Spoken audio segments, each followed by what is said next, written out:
అనగనగా ఒక రాజు ఒక రోజు గాలం పట్టుకునేటకెళ్ళి 7 చేపలు తెచ్చిండు. ఆ చేపలను ఎండబెట్టి వట్టి చేపల పులుసు చేయమని నాకు ఇచ్చిండు. మరి ఆ పులుసును రాజు ఒక్కడే తింటే ఎట్లా? మీరు కూడా తినాలంటే నేను చెప్పింది చేయర్రి.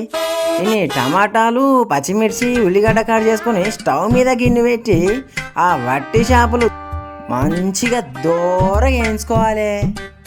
దాన్ని ఒక ప్లేట్లు వేసుకొని దాని తలక తోకలు మొత్తం తీసి పడేయాలి. మళ్ళీగా గిన్నెలు ఇంత నూనె పోసుకొని లవంగాలు, జీలకర్ర, ఆవాలు, ఒక చెక్క, ఇంత అల్లం, ఇంత పసుపు వేసి బాగా కలపాలి. అందులోకి ఉల్లిగడ్డ, పచ్చిమిర్చి వేసుకొని వేయించుకోవాలి. ఇన్ని నీళ్ళల్లో చేపల్ని నానబెట్టాలి, దాని మురికంతా పోతుంది. ఇక ఆ గిన్నెలనే టమాటా ముక్కల్ని కూడా వేసుకొని మంచిగా కలుపుకొని ఇంత ఉప్పు వేసుకొని ఇంత గరం మసాలా వేసుకొని ఇంత చింతపండు పూచు పిసికి పోసుకోవాలి.